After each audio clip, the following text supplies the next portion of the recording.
دوستوں، پیغمبر اکرم حضرت محمد صلی اللہ علیہ وسلم نے اپنی دلنشین آواز، اپنی رفتار و کردار اور بہترین اخلاق کے ذریعے لوگوں کو توحید اور خدا کی عبادت کی طرف بلایا تو وہ لوگ جن کی فطرت پاک تھی، وہ خدائے حقیقی کی تلاش میں تھے، آپ پر ایمان لے آئے اور خدا پرست بن گئے۔ لیکن جو دین کے دشمن اور بت پرست تھے، انہوں نے آپ صلی اللہ علیہ وسلم کی بات نہیں مانی اور ہمیشہ اس کوشش میں رہتے تھے کہ کسی طرح آپ کی آواز کو دبا دیا جائے اور توحید کی اس شمع کو بجھا دیا جائے۔ وہ ہمیشہ پیغمبر خدا حضرت محمد صلی اللہ علیہ وسلم کی بات جھٹلاتے، ان کے بارے میں افواہیں پھیلاتے اور مسلمانوں کے حوصلے پست کرنے کی فکر میں لگے رہتے۔ ہر جگہ یہی کہتے کہ وہ خدا کا رسول نہیں ہے، وہ غیب کی باتوں کو نہیں جانتا، کیونکہ اگر جانتا تو ضرور بیان کرتا۔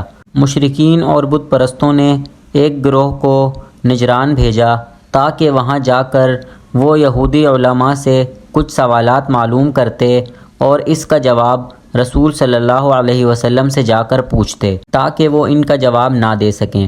وہ لوگ سوال پوچھ کر مکہ واپس آئے اور حضرت محمد صلی اللہ علیہ وسلم کے چچا ابو طالب سے کہا، تمہارے بھتیجے کا کہنا ہے کہ وہ خدا کی طرف سے اس پر وحی نازل ہوتی ہے، ہم کچھ سوالات لے کر آئے ہیں، اگر اس نے صحیح جواب دے دیا تو ہم بھی اس کی تائید کریں گے، اور اگر جواب نہ دے سکا تو پہلے کی طرح اس کو جھٹلائیں گے۔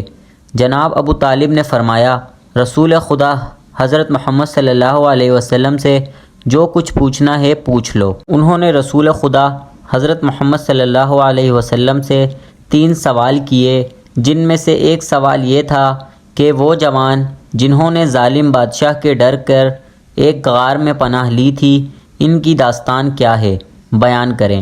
خدا نے اسی وقت سورۃ الکہف نازل کی جو ان کے سوال کا جواب تھا۔ دوستوں، دقیانوس نے اپنے ظلم و ستم اور فوجی طاقت کے بلبوتے پر بہت بڑی سلطنت حاصل کی اور پھر اپنے لیے بہت ہی عالیشان محل بنوایا۔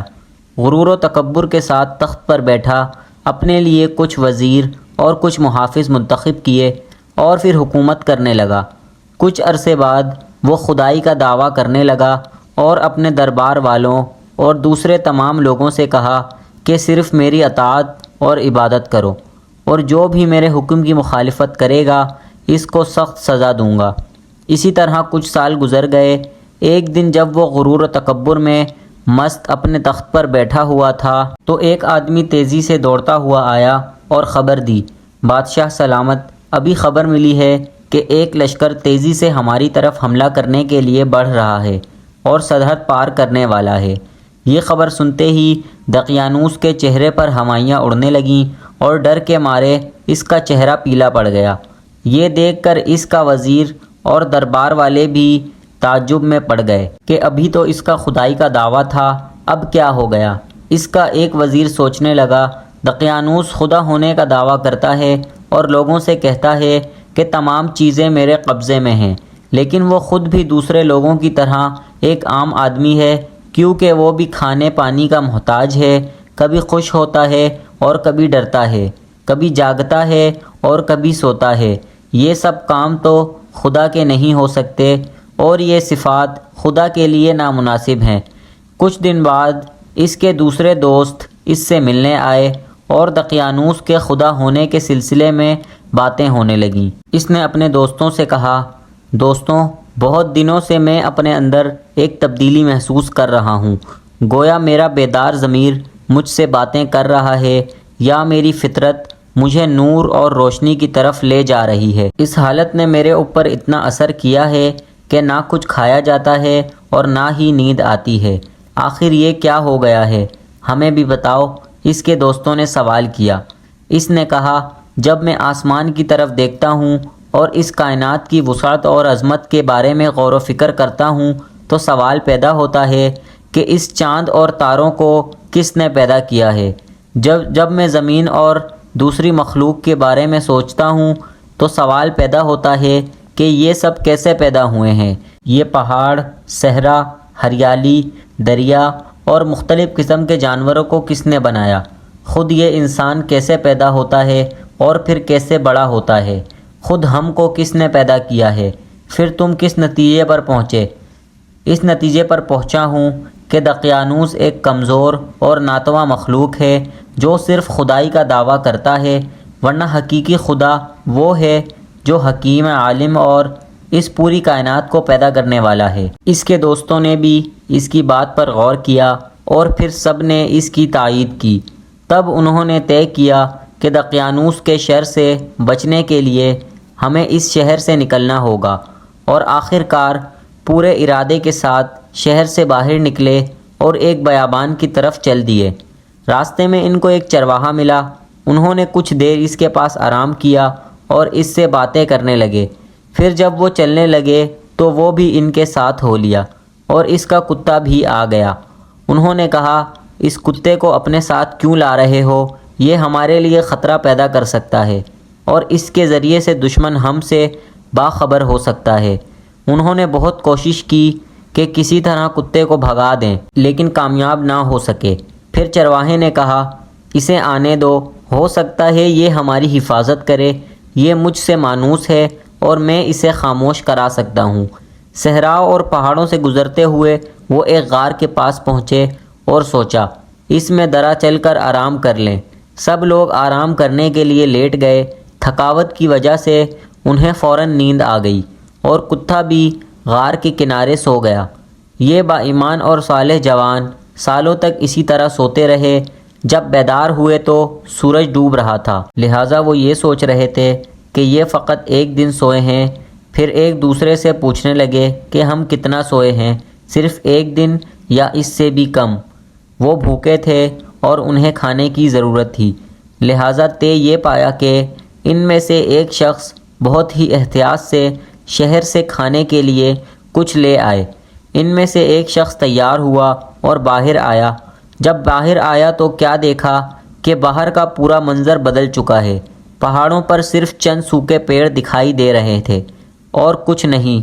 جس راستے سے وہ آئے تھے وہ بھی اسے عجیب سا لگا، اور شہر تو بالکل بدل چکا تھا۔ اسے بہت تعجب ہو رہا تھا اور کچھ سمجھ میں نہیں آ رہا تھا کہ آخر کیا ہو گیا ہے۔ وہ روٹی کی دکان پر گیا اور چند روٹیاں اٹھائیں اور دکاندار کو پیسے دیے جو ساتھ لایا تھا۔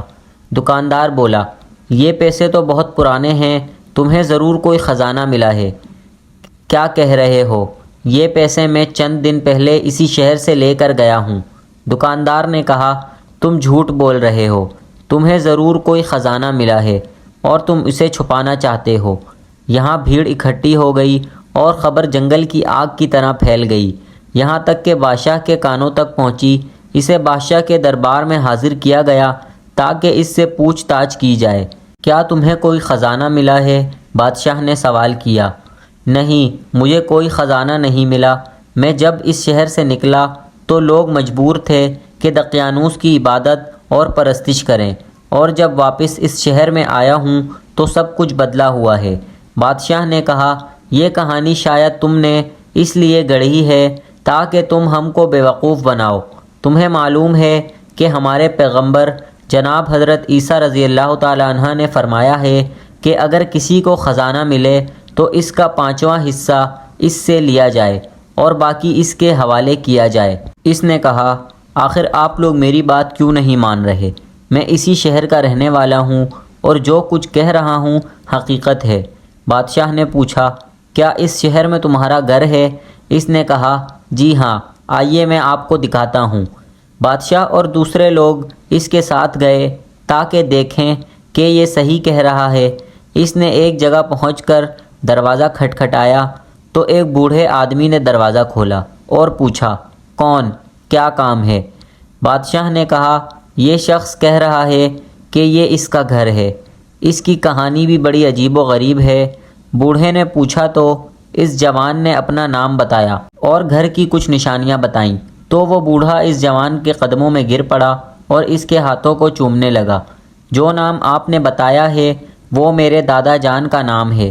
بادشاہ سلامت، یہ سب وہ با ایمان جوان تھے جو ظالم بادشاہ دقیانوس کی حکومت سے بھاگ کر شہر سے باہر چلے گئے تھے۔ یہ سچ کہہ رہے ہیں۔ بادشاہ اور دوسرے لوگ اس جوان کا احترام کرنے لگے۔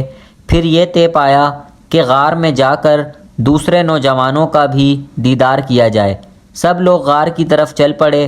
جب غار کے قریب پہنچے تو اس جوان نے کہا، ابھی آپ لوگ یہیں ٹھہر جائیں تاکہ میں اپنے دوستوں کو ساری بات بتا دوں، کیونکہ انہیں نہیں معلوم کہ وہ کتنا سوئے ہیں۔ اگر وہ آپ لوگوں کو دیکھیں گے تو یہی سمجھیں گے کہ دقیانوس کی فوج ہمیں گرفتار کرنے آئی ہے۔ وہ دوستوں کے پاس آیا اور بتایا کہ ہم 309 سال سوئے ہیں۔ دقیانوس بہت سال پہلے مر چکا ہے اور اس کے بعد خدا نے ایک پیغمبر بھیجا ہے جس کا نام عیسیٰ ابن مریم ہے۔ خدا کے حکم سے وہ بھی اب آسمان پر چلے گئے ہیں، اور اس وقت کا بادشاہ اور لوگ سب اس پیغمبر کے ماننے والے ہیں، اور سب لوگ آپ کے دیدار کے منتظر ہیں۔ اس کے دوست تعجب سے اس کی باتیں سن رہے تھے۔ ان میں سے ایک نے کہا، یہ تم کیا کہہ رہے ہو؟ کیا تم یہ چاہتے ہو کہ ہم لوگوں کے لیے عبرت بنیں؟ آؤ سب مل کر دعا کرتے ہیں کہ خدا دوبارہ ہم کو اسی طرح اپنی بارگاہ میں بلا لے۔ خدا نے ان کی دعا قبول کر لی اور وہ پھر سے ہمیشہ کے لیے سو گئے۔ جب بہت دیر ہو گئی اور وہ باہر نہ نکلے تو بادشاہ اور اس کے سپاہی غار کے اندر آئے اور دیکھا کہ سب اس دنیا سے جا چکے ہیں۔ بادشاہ نے حکم دیا کہ اس غار کو ایک عبادت گاہ کی شکل دی جائے تاکہ یہ قیامت تک کے لیے یادگار رہے۔ دوستوں آج کے لیے اتنا ہی۔ ویڈیو پسند آئی ہو تو لائک کریں، کامنٹ کریں، اور چینل پر نئے ہیں تو چینل کو سبسکرائب کر کے بیل آئیکن پریس کر دیں تاکہ نئی آنے والی انٹرسٹنگ ویڈیوز سب سے پہلے آپ تک پہنچ سکیں۔